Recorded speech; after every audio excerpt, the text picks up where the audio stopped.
तो देखिए आप है हम लोग वेलोसिटी ऑफ इलेक्ट्रॉन पढ़ेंगे। तो क्वेश्चन है हमारा calculate the formula of velocity of electron in an atom. ये क्या बोलता है? बोलता है एक परमाणु में इलेक्ट्रॉन का वेग का फॉर्मूला को निकालें। देखिए यहाँ पे हम बता रहे थे कौन से यही से आज जो बता रहे ना, ये आज जब तक फोर्थ चैप्टर में मान ले जाए तब तो ये चीज बार बार आएगा जो आज बोलने जा रहे। हर कॉन्सेप्ट ये दिख रहा है कि बहुत काम है, धीरे धीरे और कॉन्सेप्ट। हाँ, एटम के सेंटर पार्ट को क्या बोलते हैं? न्यूक्लियस। और न्यूक्लियस के बाहर का रास्ता है सर्कुलर। इसी सर्कुलर रास्ता को बोल रहे थे हम लोग सेल ऑर्बिट या एनर्जी लेवल। अब देखिए यहाँ पर इलेक्ट्रॉन है, तो इलेक्ट्रॉन के पास एक अपना मास है और वह मूविंग कंडीशन में आ गया, मतलब दौड़ने लगा, गोल गोल दौड़ रहा है, तो उसके पास आ गया वेलोसिटी। तो वेलोसिटी जनरेट होने की वजह से अब हम लोग को जानने की इच्छा हुआ आखिर जो इलेक्ट्रॉन वो कितना स्पीड से घूम रहा है। आप लोग ये फॉर्मूला पढ़े कि स्पीड बराबर होता है डिस्टेंस बाय टाइम, समझे? और आप लोग एक और पढ़े कि वेलोसिटी बराबर होता है डिस्प्लेसमेंट बटा टाइम, जिसको वेग बराबर विस्थापन बटा समय। ये पढ़ेंगे आप लोग। तो आज हम लोग को वेलोसिटी पता करना है इलेक्ट्रॉन का। क्या क्या है? इलेक्ट्रॉन का वेलोसिटी कितना है फर्स्ट ऑर्बिट में। अगर हमको हजारवां ऑर्बिट का भी निकालना रहता वेलोसिटी तो हम लोग कैसे निकालेंगे? उसके लिए उसके लिए नहीं, उसके लिए एक स्पेशल फॉर्मूला बोल रहे इलेक्ट्रॉन निकालने का, हम वेलोसिटी ऑफ इलेक्ट्रॉन बोलते हैं।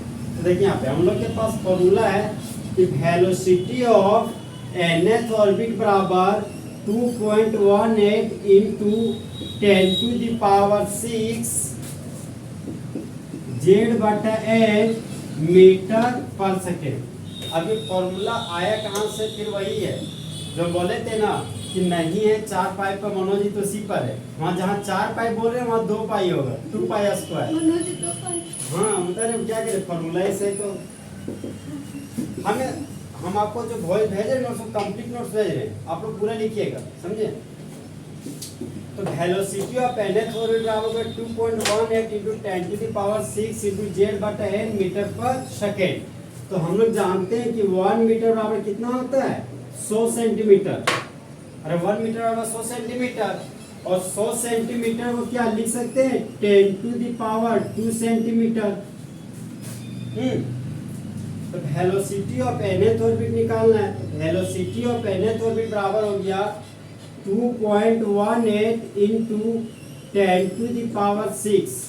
और जहां पर Z/n था तो यहाँ पर कर दिए Z/n, और जहां पर मीटर है वहां पर क्या 10⁻² सेंटीमीटर लिख सकते हैं। यहाँ पर हो गया आपका 10⁻² सेंटीमीटर पर सेकेंड। अब बताइए 10 तो दोनों का बेस सेम की डिफरेंट? तो पावर ऐड करेंगे कि सब्ट्रैक्ट? ऐड कर देंगे। तो 6 और 2 कितना हो गया? 8। तो क्या लिख सकते हैं? 10⁸। तो वेलोसिटी ऑफ nth ऑर्बिट का एक और फॉर्मूला है 2.18 into 10। नहीं एक और स्टेप और बढ़ेगा। हाँ बताइए, एक और स्टेप और बढ़ जाएगा। अरे यही समझ गए ना आप लोग? जो हम लिखे उसमें बता दिए, समझे? आपके पास जो नोट जाएगा उसमें लिख दिए। हम जान रहे कि आप लोग प्रॉब्लम कहाँ होगा। सेंटीमीटर पर सेकेंड। जहां पर Vn हमारा क्या था? अगर Rn था तो क्या बोलते थे? Radius of nth orbit. अरे En था तो एनर्जी ऑफ nth ऑर्बिट बोलते थे। तो आज मेरे पास Vn, तो क्या पढ़िएगा? वेलोसिटी ऑफ nth ऑर्बिट, मतलब nth ऑर्बिट का वेलोसिटी हमको पता करना है तो उसका सिंबल हो जाएगा आपका Vn। और nth का मतलब है क्या? n का मतलब सेल नंबर फिक्स नहीं दिया गया। 10वां सेल हो सकता है, 20वां सेल हो सकता है, 25वां सेल का भी हो सकता है। तो आखिर हर एक सेल चाहे हर एक ऑर्बिट का अपना तो वेलोसिटी अलग अलग होगा। तो हम लोग कैसे कैलकुलेट करें कि एक्यूरेट आखिर होता क्या है? तो आपको ये फॉर्मूला शेयर करना पड़ेगा। दोनों में से आप किसी को भी पुट कर सकते हैं। बहुत सारा बुक क्या करते हैं, देखिए Z/N हम टर्मिनल में लिखे ना, वही Z/N को शुरू में लिख दिया, समझे? तो Z/N को यहाँ लिखे, वही Z/N को शुरू में लिख दिया, Z/N इंटू 2.1 इंटू 10⁸ सेंटीमीटर पर सेकेंड। तो बहुत सारा ये भी रेफर किया है, हम न्यूमेरिकल बनाया तो Z/N शुरू में ही कर दिए, कंफ्यूजन कीजिएगा, चीज सेम ही है। और जहां पर Z हमारा क्या है, Z है हमारा एटॉमिक नंबर, और एटॉमिक नंबर को क्या बोलते हैं, न्यूक्लियर चार्ज। एटॉमिक नंबर का अदर नेम क्या है, न्यूक्लियर चार्ज। और N आपका क्या है, सेल नंबर चाहे ऑर्बिट नंबर। तो क्या ऑर्बिट नंबर 0 हो सकता है, 0 नहीं होगा। ऑर्बिट नंबर हमेशा फर्स्ट से स्टार्ट होगा, फर्स्ट ऑर्बिट हो सकता है, सेकेंड हो सकता है, थर्ड हो सकता है, लेकिन कभी भी 0 नहीं हो सकता है। और कभी भी ऑर्बिट डेसिमल में भी नहीं हो सकता है। कभी भी हम लोग बोलेंगे 1.5 ऑर्बिट में इलेक्ट्रॉन घूम रहा है, 2.5 में घूम रहा है, ऐसा नहीं बोलना है कभी। तो बताइए यहाँ पे जो इलेक्ट्रॉन के पास एक अपना मास है, तो इलेक्ट्रॉन का मास कितना था, 9.1 इंटू 10⁻31 kg। ये वैल्यू भूलिएगा नहीं, धीरे धीरे बढ़ रहा है। हाँ, 9.1 इंटू 10⁻31 kg। अब इलेक्ट्रॉन गोल गोल घूमने लगा पूरा स्पीड से, तो उसके पास क्या जनरेट हो गया, वेलोसिटी। क्या जनरेट हो गया, वेलोसिटी। तो जिसके पास मास और वेलोसिटी होता है उसको मोमेंटम बोलते हैं। अगर वह इलेक्ट्रॉन स्ट्रेट डायरेक्शन में आता, आगे पीछे घूमता, तो उसको बोलते हैं लीनियर मोमेंटम। लेकिन वो इलेक्ट्रॉन आज जैसे पूरे एक सर्कल में घूम रहा है, तो इसको बोलिएगा एंगुलर मोमेंटम। जहां पर एंगुलर मोमेंटम का सिंबल होता है ओमेगा। एंगुलर मोमेंटम का सिंबल क्या होता है आपका, ओमेगा।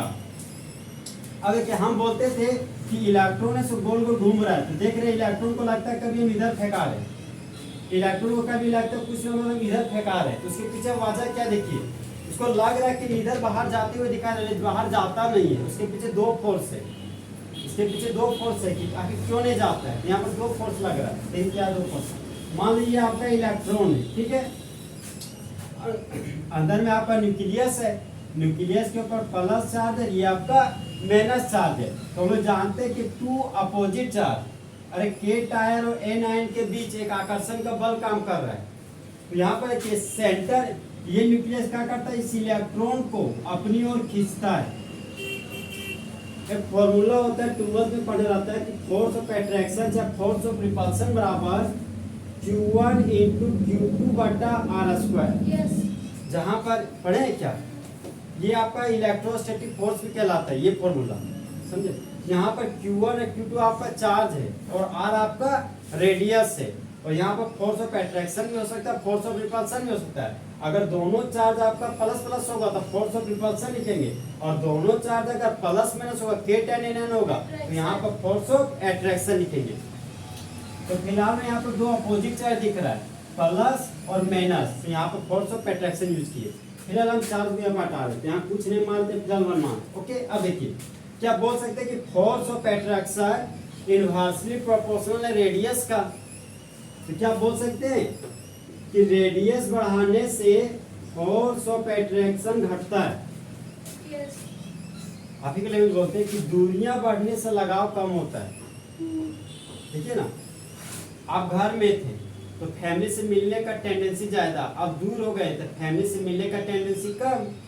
यही पे कि दूरी अगर बढ़ेगा तो फोर्स ऑफ अट्रैक्शन कम होगा। अब देखिए ये आपका न्यूक्लियस है, ये आपका सेकेंडरी ऑर्बिट है, दूरी बहुत ज्यादा नहीं है, बहुत ही कम है। यहाँ पर क्या करता है, न्यूक्लियस इस इलेक्ट्रॉन को अपनी ओर खींचे हुए रखता है। तो देखिए ये न्यूक्लियस इस इलेक्ट्रॉन को अपनी ओर खींच रहा है, तो ये इलेक्ट्रॉन तो उठकर न्यूक्लियस के पास आ जाना चाहिए था, लेकिन कभी भी इलेक्ट्रॉन न्यूक्लियस के पास आता ही नहीं।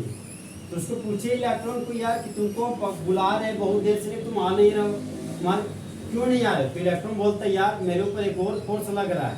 तो पूछे कौन सा फोर्स, तो बोलते हैं देखो तुम सेंटर की ओर लगा रहे हो फोर्स, तो उसको बोल रहे सेंट्रीपिटल फोर्स, केंद्रीय बल। और यहाँ पर क्या लग रहा है, इलेक्ट्रॉन पे एक और फोर्स लग रहा है, जस्ट अपोजिट डायरेक्शन। आप लोग फिजिक्स में पढ़े होंगे कि कोई बॉडी को आप अगर राइट साइड में खींच रहे तो आपको लेफ्ट साइड में एक बल लगता है, न्यूटन लॉ के अनुसार। उसी का इलेक्ट्रॉन के ऊपर 2 फोर्स लगता है। जब न्यूक्लियस इलेक्ट्रॉन को खींच रहा है तो सेंट्रीपिटल फोर्स, सेंटर की ओर लगने वाला फोर्स सेंट्रीपिटल फोर्स और सेंटर से दूर लगने वाला फोर्स सेंट्रीफ्यूगल फोर्स बोला जाता है। ये भी आपको फिजिक्स में पढ़ना है, लेकिन आगे टर्म तुमको बताना पड़ रहा है। जब इलेक्ट्रॉन को न्यूक्लियस खींच रहा है तो बोलिएगा सेंट्रीपिटल फोर्स लग रहा है, और जब इलेक्ट्रॉन न्यूक्लियस के पास आ ही नहीं रहा है तो कोई ना कोई उसको अपोजिट डायरेक्शन से खींच रहा है, इसलिए ना तो इलेक्ट्रॉन न्यूक्लियस के पास आ रहा है, ना तो इलेक्ट्रॉन यहाँ से बाहर भाग पा रहा है। इलेक्ट्रॉन क्या हो गया आपका फिक्स। अब लोग एक गेम देखे होंगे कि एक रस्सी पर यहाँ 10 आदमी इधर है, 10 आदमी इधर है। अब देखिएगा 10 बराबर तो पता चलता है रस्सी ना तो राइट हो रहा है ना लेफ्ट हो रहा है, समझा? होता लास्ट में कि रस्सी टूट जाता है। तो वही वाला गेम यहाँ पे हो रहा है। इलेक्ट्रॉन है, इधर भी न्यूक्लियस खींच रहा है, इसका अपोजिट डायरेक्शन में कोई और फोर्स सेंट्रीफ्यूगल फोर्स वो भी खींच रहा है। तो इलेक्ट्रॉन ना तो न्यूक्लियस के पास आ रहा है ना तो न्यूक्लियस के बाहर जा रहा है। इसलिए हम लोग कभी भी गोल गोल डायरेक्शन में घूमते हैं, हम लोग लगता है फेंका रहे हैं, हम लोग कभी भी फेंका नहीं पाते, समझे? हम लोग हमेशा वहीं का वहीं रह जाते हैं। झूलों बहुत डर लगता है। अब बताइए वेलोसिटी ऑफ एन ऑर्बिट का फॉर्मूला क्या है? 2.18 into 10 to the power 6 into z/8 metre पर सेकेंड। 1 मीटर बराबर कितना सेंटीमीटर? 100 सेंटीमीटर। तो 100 सेंटीमीटर को क्या लिख सकते हैं? 10 to the power 2 सेंटीमीटर। तो वेलोसिटी ऑफ nth ऑर्बिट क्या हो जाएगा? 2.18 into 10 to the power 8 into z/8 centimetre पर सेकेंड। दोनों में से आप देखिए यहाँ पे ऑप्शन में आपको एबीसीडी में कभी मीटर पर सेकंड वाला देगा ऑप्शन, तो इसको यूज करना पड़ेगा। और अगर सेंटीमीटर पर सेकंड वाला देगा तो इस फॉर्मूला का यूज किया तभी आपका आंसर सही आएगा। क्योंकि आंसर सही नहीं आएगा, आप सोने जा रहे हैं, जागते रहिए। ठीक है, यहाँ पे Vn आपका क्या है? अरे Vn क्या है? अरे Vn velocity of nth orbit. अगर En आता तो क्या बोलते थे? Energy of nth orbit. Rn आता था तो रेडियस ऑफ nth ऑर्बिट। और अगर Vn है तो वेलोसिटी ऑफ nth ऑर्बिट। और Z क्या है? Atomic number. Z आपका क्या है? Atomic number. और एटॉमिक नंबर का अदर नेम क्या है? Nuclear charge. और N क्या है आपका? ऑर्बिट नंबर, सेल नंबर भी बोल सकते हैं इसको। N क्या आपका? सेल नंबर और ऑर्बिट नंबर। गड़वाइएगा नहीं। अब बताइए इस इलेक्ट्रॉन पर सबसे पहले ये आपका चार्ज वाला फोर्स है। जब आपको दो चार्ज दिया रहेगा तो आपके पास जो फॉर्मूला रहेगा कुछ इसी तरह रहेगा। फोर्स ऑफ अट्रैक्शन या repulsion equal to Q1 Q2 बटा R स्क्वायर। इसी को बोलते हैं इलेक्ट्रोस्टैटिक फोर्स, इसी को बोला जाता है कूलम्बिक फोर्स। सब सुने नहीं है कभी क्या? इलेक्ट्रोस्टैटिक फोर्स, कूलम्बिक फोर्स, इसी को वंडरवाल फोर्स भी बोला जाता है। अच्छा बात है, नहीं सुने तो सुन लीजिए, अभी हम सिखा रहे हैं ना। इसी का नाम है इलेक्ट्रोस्टैटिक फोर्स, ठीक है? इसी का नाम है कूलम्बिक फोर्स, इसी का नाम है वंडरवाल फोर्स। तीनों सेम ही फोर्स है, लेकिन बच्चों को कंफ्यूज जाता है, समझे? आप बताइए यहाँ पर Q1 Q2 था, तो Q1 Q2 सेम चार्ज होगा तो फोर्स ऑफ अट्रैक्शन होगा कि फोर्स ऑफ रिपल्शन? हाँ, अगर Q1 प्लस चार्ज है और Q2 आपका माइनस चार्ज है तो कौन सा फोर्स लगेगा? अट्रैक्शन। अब बताइए न्यूक्लियस इस इलेक्ट्रॉन को अपनी ओर खींच रहा है तो सेंटर की ओर लगने वाले फोर्स को सेंट्रीपिटल फोर्स बोलेंगे कि सेंट्रीफ्यूगल फोर्स? Centripetal force. और इस इलेक्ट्रॉन को देख रहा है कि बाहर की ओर भी एक फोर्स खींच रहा है, तो वो फोर्स आपका सेंट्रीपिटल कि सेंट्रीफ्यूगल? सेंट्रीफ्यूगल। तो इलेक्ट्रॉन क्या न्यूक्लियस के पास है कि न्यूक्लियस से बाहर जाएगा कि no? No movement. No movement है, मतलब ऑप्शन नंबर सी आएगा बोथ। यहाँ पर कंफ्यूजन नहीं ना क्रिएट हो रहा है? हाँ, फॉर्मूला में वही है, समझे? अरे देखिए आपको ये जो फॉर्मूला है ना, फॉर्मूला रखिएगा नहीं तो भूल जाइएगा। आप लोग क्या चीज बताते हैं? इस फॉर्मूला है ना, आपका एक एनर्जी ऑफ nth ऑर्बिट है, रेडियस ऑफ nth ऑर्बिट है, ये आपका वेलोसिटी ऑफ nth ऑर्बिट, एक और फॉर्मूला आएगा, फॉर्मूला नंबर 4। इन चारों फॉर्मूला का ना सो आप लोग कॉपी में खाली लिखिए ताकि फॉर्मूला याद हो जाए। आपको फॉर्मूला याद हो जाएगा तो आपको क्वेश्चन बन जाएगा। इस पर क्वेश्चन पूछा हुआ है, समझे? सेकेंड चैप्टर का 90% क्वेश्चन आपको क्वांटम नंबर से पूछा हुआ है। तो क्वांटम नंबर के थोड़ा सा पहले हम लोग मतलब 40% सिलेबस हम लोग का भी खत्म हो चुका है। अब 60% बचा हुआ है, 10% और बचा है, 2 थी। उसके बाद क्वांटम नंबर, क्वांटम नंबर से क्वेश्चन देगा आपको मैक्सिमम खास नहीं। कोरोना में ना किया है, कोरोना का टाइम भी बहुत अच्छा था जिंदगी में, कोई खास दिया तो भाग आता था घर से। अरे हमको हंसने लगता है ना, हम घर के पास झाँकते थे तो मेरी माँ बोलती थी बेटा बाहर नहीं निकलो, कैसे तो झाँकना नहीं। देखिए कोरोना टाइम में ना वही आदमी को कुछ नहीं हुआ जो थर है। हाँ, जो बोलते हैं कि कोरोना कुछ नहीं होता, वही सब आदमी बच्चा है, समझे।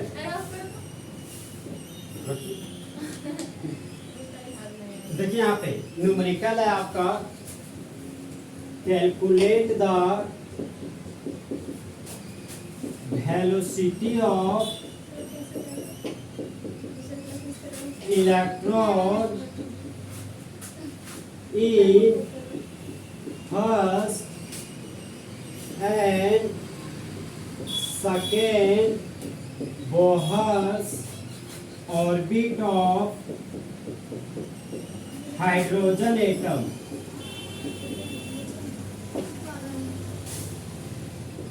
हम लोग सॉल्यूशन करेंगे। देखिए यहाँ पे क्वेश्चन बोल रहा है कि हाइड्रोजन एटम है जो एप्लीकेबल है बोर्स एटॉमिक मॉडल पर, ठीक है। आखिर बोर्स एटॉमिक मॉडल पर क्यों एप्लीकेबल है? क्योंकि हाइड्रोजन के पास सिंगल इलेक्ट्रॉन है। अगर गलती से कोई मल्टी इलेक्ट्रॉन ला जाता ना तो आपको सॉल्यूशन ही नहीं होता। अगर सॉल्यूशन कर भी लेते जबरदस्ती तो आपको कोई आंसर ही नहीं मिलता, समझे। सी क्वेश्चन कहाँ पर एप्लीकेबल है? सिंगल इलेक्ट्रॉन स्पीशीज पर। तो बोल रहा है कि बोर्स एटॉमिक मॉडल है जहाँ पर एक हाइड्रोजन का एटम है, तो हाइड्रोजन एटम का फर्स्ट और सेकेंड ऑर्बिट में घूम रहे इलेक्ट्रॉन का वैल्यू निकालें, समझे। मतलब आपका एटम था, एटम के सेंट्रल पार्ट को न्यूक्लियस बोलते थे, वह न्यूक्लियस आपका हाइड्रोजन एटम का। और न्यूक्लियस के बाद जो आपका फर्स्ट ऑर्बिट और सेकेंड ऑर्बिट में जो इलेक्ट्रॉन आपका घूम रहा है, उस घूम रहे इलेक्ट्रॉन का वेलोसिटी निकालने आपको बोला है। तो सबसे पहले हम लोग फर्स्ट ऑर्बिट का वेलोसिटी ऑफ इलेक्ट्रॉन निकालने की कोशिश करते हैं। यहाँ पर लिख रहे हैं for first orbit of hydrogen atom. यहाँ पर देखिए फर्स्ट ऑर्बिट दिया गया है, तो हम लोग को ये एन दिया गया है, ए दिया गया है कि जेड दिया गया है? एन दिया गया है। तो एन बराबर क्या हो गया आपका 1। और हाइड्रोजन एटम है तो एटॉमिक नंबर कितना हो गया 1। तो हम लोग को यहाँ पर जेड दिया गया, तो जेड हो गया मेरा 1। और हम लोग को निकालना क्या बोल रहा है? Velocity of electron. तो हम लोग के पास वेलोसिटी ऑफ nth ऑर्बिट बराबर 2.18 into 10⁸ सेंटीमीटर पर सेकेंड या 10⁶ मीटर पर सेकेंड, दोनों फॉर्मूला एप्लीकेबल कर सकते हैं हम लोग। यहाँ था इंटू जेड बटा एन सेंटीमीटर पर सेकेंड। तो हम लोग कौन सा ऑर्बिट का निकालने जा रहे हैं? फर्स्ट ऑर्बिट का। यहाँ पर लिखेंगे भी था तो वेलोसिटी लिख दिए, एन है तो यहाँ पर फर्स्ट ऑर्बिट लिख दिए। और किस एटम को निकालने जा रहे हैं? हाइड्रोजन एटम का। तो यहाँ पर हाइड्रोजन लिख दिया। आप हाइड्रोजन एटम भी लिख सकते हैं, चाहे हाइड्रोजन लिखे हो तो एटम में हो। इक्वल टू का साइन दिए। यहाँ देखिए 2.18 था तो 2.18 लिखे, फिर आगे बढ़े तो 10⁸ मिला, फिर आगे बढ़े तो एटॉमिक नंबर मिला। तो एटॉमिक नंबर कितना पुट कीजिएगा? 1। यहाँ पर 1 पुट कर दिए। और ऑर्बिट नंबर कितना पुट कीजिएगा? 1। यहाँ पर 1 पुट कीजिए। सेंटीमीटर पर सेकेंड था तो सेंटीमीटर पर सेकेंड लिख दिए। अब देखिए कि वैल्यू सेंटीमीटर यही आ जा रहा है, तो मेरा आ गया 2.18 into 10⁸ सेंटीमीटर पर सेकेंड। मतलब हाइड्रोजन एटम के फर्स्ट ऑर्बिट में घूम रहे इलेक्ट्रॉन का वेलोसिटी 2.18 into 10⁸ सेंटीमीटर पर सेकेंड ही होगा। ये आज भी होगा, 10 साल बाद भी यही वैल्यू आपको निकलेगा। ये फिक्स वैल्यू है, समझे। ये कोई थियोरेटिकल वैल्यू नहीं है, एक्सपेरिमेंटल वैल्यू है। ये एक्सपेरिमेंटल करके यही वैल्यू निकाला गया आपका। अब फर्स्ट ऑर्बिट का निकाल चुके हम लोग। कौन सा ऑर्बिट निकालिएगा? Second orbit. यहाँ लिख सकते हैं हम लोग कि for second orbit of hydrogen atom. तो एन हमारा सेल नंबर था कि ऑर्बिट नंबर की? बोथ दोनों। तो एन बराबर कितना लिखिएगा आप लोग? 2। और जेड कितना लीजिएगा? 1। तो हम लोग को क्या निकालना है, वेलोसिटी ऑफ nth ऑर्बिट। तो क्या यहाँ लिख सकते हैं, velocity of second orbit of hydrogen atom बराबर, फॉर्मूला क्या था, 2.18 इंटू 10 टू द पावर 8। ये याद रखने का तरीका, 2.18 लिख दिए ना, इंटू बेस 10 लिख दिए। अब देखिए यहाँ पे 8 दिखा था, पावर में 8 डाल दिए, फिर इंटू लिखे जेड बटा एन सेंटीमीटर पर सेकेंड। तो जेड हमारा क्या था, एटॉमिक नंबर, कितना पुट करना था, 1। यहाँ पर एटॉमिक नंबर 1 पुट कर दिए, और एन हमारा क्या था, ऑर्बिट नंबर, तो एन के जगह पर हम यहाँ पर 2 पुट कर दिए। ओके, अब इसको भागा दीजिए, तो 2 एकम 2, 2 9 18, 19 नहीं आएगा, 109 आएगा। अरे 2 एकम 2 लग रहा है, और 2 9 18, 2 एकम 2, 2 9 18 लग रहा है, 19 आएगा। फिर से आप मल्टीपल कर दीजिए, 19 गुने 2 कीजिएगा तो 38 से आएगा। अगर आप 109 कीजिए तो 109 को 2 से गुना कीजिए तो आपका 2.18 आएगा, तो 218 आएगा। अब देखिए 2 अंक के बाद डेसिमल है, तो 2 अंक के बाद डेसिमल दे दिए हम लोग। यहाँ लिखिए 1.09 into 10 to the power 8 centimetre पर सेकेंड। यहाँ पे देखिए नॉन जीरो डिजिट के फर्स्ट नॉन जीरो डिजिट के बगले में डेसिमल आ गया, मतलब ये साइंटिफिक नोटेशन में ये आ ही गया हम लोग को फाइनल वैल्यू। अगर नहीं आता तो हम लोग को साइंटिफिक नोटेशन में कन्वर्ट करना पड़ता। तो हाइड्रोजन एटम का सेकेंड ऑर्बिट में घूम रहे इलेक्ट्रॉन का वेलोसिटी कितना होगा, 1.09 into 10 to the power 8 centimetre पर सेकेंड। अब बताइए कौन से एटम नहीं है, हाइड्रोजन की हीलियम, हाइड्रोजन। कौन सा ऑर्बिट का वेलोसिटी ऑफ इलेक्ट्रॉन निकाले जा रहे हैं, फर्स्ट ऑर्बिट और सेकेंड ऑर्बिट। अगर फर्स्ट ऑर्बिट का निकालेंगे तो एन का वैल्यू कितना लेंगे, 1, और जेड का वैल्यू 1। तो वेलोसिटी ऑफ nth ऑर्बिट का फॉर्मूला क्या हो गया, 2.18 into 10 to the power 8 into Z बटा 8 सेंटीमीटर पर सेकेंड। तो अगर यहाँ ये सेम वैल्यू तो रह गया, जेड कितना लिए 1 और एन 1। तो फर्स्ट ऑर्बिट का हाइड्रोजन एटम के फर्स्ट ऑर्बिट में घूम रहे इलेक्ट्रॉन का वेलोसिटी कितना निकला, 2.18 into 10 to the power 8 centimetre पर सेकेंड। फिर हम लोग सेकेंड ऑर्बिट का वेलोसिटी ऑफ इलेक्ट्रॉन निकालने की कोशिश करें, तो एन बराबर क्या लीजिएगा 2 और जेड बराबर 1। तो velocity of second orbit of hydrogen atom, देखिए इसको किस तरह पढ़ें, velocity of second orbit of hydrogen atom. Velocity of, बोलिए, velocity of second orbit of hydrogen atom equal to 2.1 into 10 to the power 8 हो गया, और जेड कितना पुट किए 1 8 2, फाइनली वैल्यू कितना आ गया 1.09 into 10 to the power 8 centimetre पर सेकेंड। अब मान लीजिए एक क्वेश्चन दे रहे, बनाइएगा, calculate the velocity of electron 6 and 8 Bohr's orbit of B4 plus ion. तो बेरिलियम का टर्बिन नंबर कितना हो गया, अब बोरोन का 5, और 5 में 4 इलेक्ट्रॉन लूज कर दीजिएगा तो 1। मतलब बोरोन आयन आपका बोर्स एटॉमिक मॉडल पर एप्लीकेबल है कि नॉट एप्लीकेबल, एप्लीकेबल है। मतलब ये जो फॉर्मूला है इस क्वेश्चन पर हमारा लगेगा। बनाइए, चेक करेंगे, बनाइए, कॉपी निकालिए। देखिए यहाँ पे क्वेश्चन आपको बोल रहा है कि बोरोन आयन का बोहर्स ऑर्बिट है, ठीक है, बोहर्स एटॉमिक मॉडल के अनुसार बोरोन का आयन लिया गया है। उस बोरोन के आयन पे 6 ऑर्बिट और 8 ऑर्बिट में घूम रहे इलेक्ट्रॉन का वेलोसिटी क्या हो सकता है वो बताना है।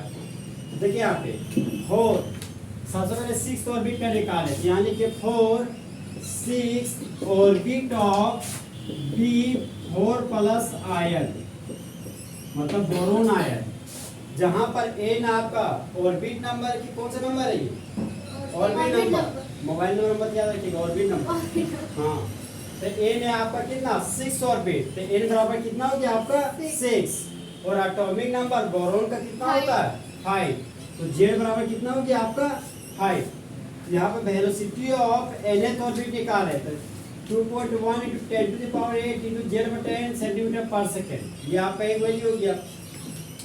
अब वेलोसिटी अब फर्स्ट ऑर्बिट का निकालने जा रहे हैं कि सिक्स ऑर्बिट का, सिक्स का, तो यहाँ पर जहाँ 1 है वहाँ पर 6 कर दिए, और वहाँ पर हाइड्रोजन एटम है कि बोरोन आयन, यहाँ पर लिखिए B4+ आयन, फिर 2.18 था इंटू 10⁸ हो गया, और जेड के जगह पर क्या पुट कीजिएगा 5, यहाँ पर पुट कर दिए 5, और ए के जगह पर क्या पुट कीजिएगा 6, यहाँ पर पुट कर दिए 6।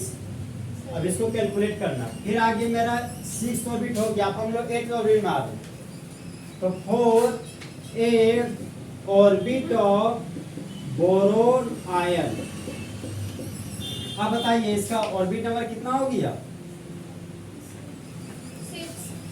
6 हो गया, 8 हो गया, और एटॉमिक नंबर 5, तो एटॉमिक नंबर 5 पुट कर दिए, और यहाँ पर जेड कितना पुट कीजिएगा 5, और एन आपका हो गया 8, यहाँ पर लिख दिए 5/8। कैलकुलेशन बहुत टफ नहीं है, बहुत इजी है। तो यहाँ पे पावर में कुछ छेड़छाड़ मत कीजिएगा, ठीक है, पावर जैसा वैसे कीजिए, सिर्फ इसको भागा दीजिए, इससे गुना कर लीजिए, इससे गुना कर लीजिए, फिर 8 से भागा दीजिए, आपका आंसर आ जाएगा। यहाँ पर भी वही है, 2.1 है, 2 से गुना कीजिए, फिर 6 से भागा दे दीजिए, और ध्यान रखिए कि लास्ट में साइंटिफिक नोटेशन तक पहुँचना भी, ठीक। कैलकुलेशन करना पड़ेगा क्या, 1.81 into 10⁸ आया। ऐसे करके देखिए, सर देखिए 5 और 6 को डिवाइड करेंगे तो 0.8 आएगा। ये 5 और 6 को, हाँ मान लीजिए इससे आपका 6 ये 5 है, 0.80 हो गया, 6 × 8 = 48, और 6 × 9 = 54, तो 0.8 आया ना। आपका 2 हो गया, डेसिमल से बोल सर आप एक तो ले सर 0.8 थी, 8 पे अरे 8 नहीं, कम से कम 2 डेसिमल बाद हमें 2 अंक लीजिएगा, डेसिमल के बाद कम से कम 2 अंक लीजिएगा, नहीं तो गड़बड़ आ जाएगा भाई, तो ऑब्जेक्टिव आप बना रहे हैं, ऑब्जेक्टिव में गड़बड़ कर देते मामला, इसे ध्यान रखिएगा, हमेशा 2 वैल्यू लीजिएगा।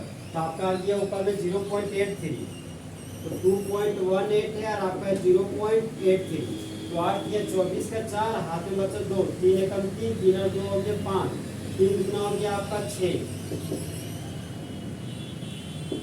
8 × 8 = 64 का 4, हाथ में बचा 6, 8 एकम 8, 8 और 6 हो गया आपका 14 का 4, हाथ में 1, 8 2 = 16, और 1 हो गया आपका 17, 0 को कीजिएगा तो 3 0 आ जाएगा।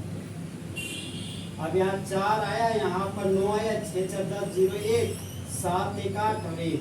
अब यहाँ पे 2 अंक के बाद डेसिमल, यहाँ भी 2 अंक के बाद डेसिमल, यहाँ पर 2 अंक के बाद डेसिमल दे दी, 4 अंक, 4 अंक के बाद 1 2 3 4, फिर 1 2 3 4 अंक आ गई। अब जोड़ो ना दिमाग आगे, समझे। यहाँ पे देखिए ये 4 अंक के बाद डेसिमल आ रहा था, आपका वैल्यू कितना आ गया 1.8094 सेंटीमीटर पर सेकेंड। मतलब अगर आप 6 ऑर्बिट में घूमिएगा और अगर वहाँ बोरोन आयन रहेगा तो उसका वेलोसिटी ऑफ इलेक्ट्रॉन कितना आ जाएगा 1.8094 सेंटीमीटर पर सेकेंड। आया था ये, सर 10⁸ कहाँ गया? और 10⁸ भी लिखिए 10⁸ सेंटीमीटर पर सेकेंड आएगा, ये आपका फिक्स वैल्यू। अब देखिए यहाँ पे वेलोसिटी ऑफ सेकंड ऑर्बिट निकाला है, पहले 8 और 5 को किए, ये आपका 8 है, ये आपका 5 है, 0.0 88 जोड़ से अच्छा 40 6 बार में जाएगा ना 48 नहीं होगा ना, हाँ सर 10 में आप ये 2 4 में 4 डेसिमल 0 8 दूनो 16 मतलब 0.62 आ रहा है। अगर इसको आप कैलकुलेट कीजिएगा तो, और हम अगर 0.62 को फिर दे गुना करें 2.18 से, तो 8 दूनी 16 का 6, हाथ में 1, 6 48 और 1 49 का 9 4 8 शून्य 0 और आपका 4, फिर 2 6 0, ये आ गया 2 दूना 4 2 6 12 2 1 ही आ गया आपका, आ गया 6, फिर आ गया 9 2 11 11 का आपका 1, हाथ में 1 4 और 1 5 5 6 11 11 4 15, 15 का 5, हाथ में बचा 1 2 और 1 आपका आ गया 3, 1 था यहाँ पर 1 लिख दिए। मेरा यही है सेम। नहीं आया। फिर देखिए 1 2 3 4 के बाद डेसिमल है, यहाँ 1 2 3 4 के बाद डेसिमल दिए, 10 टू द पावर 8 था तो 8 की 3 सेंटीमीटर पर सेकेंड हो गया। मतलब जब बोरॉन का आयन रहेगा और वहाँ जो उसका ऑर्बिट नंबर 8वां रहेगा, ठीक है, और 8वां ऑर्बिट में जिस जो वहाँ जो घूमेगा उसका इलेक्ट्रॉन, तो उसका जो वेलोसिटी होगा वो होगा आपका 1.3516 × 10 टू द पावर 8 सेंटीमीटर पर सेकेंड। गड़बड़ाइएगा ना इसमें, इसमें साइंटिफिक वाला कहाँ है, तो आइए साइंटिफिक में आ गए, नहीं आता तो करते। कि 2 अंक के बाद पॉइंट रहा तो उसको 1 हाँ पॉइंट के हाँ, बाद बस वही है। ध्यान रखिए आप, जो फर्स्ट 0 डिजिट है ना आपका, उसके बाद ही आपको डेसिमल लाना है, चाहे डेसिमल कहीं भी क्यों ना हो, चाहे 0 डिजिट के आगे भी डेसिमल हो सकता है, पीछे भी हो सकता है, लेकिन फिलहाल आपको 0 डिजिट के एक अंक के आगे ही आपको डेसिमल ऑलवेज लाना है।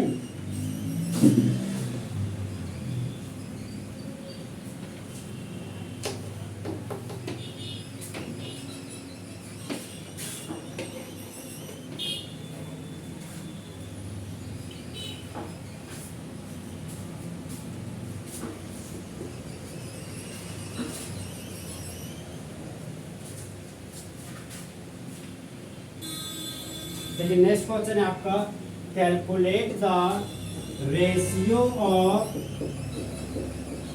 Velocity of electron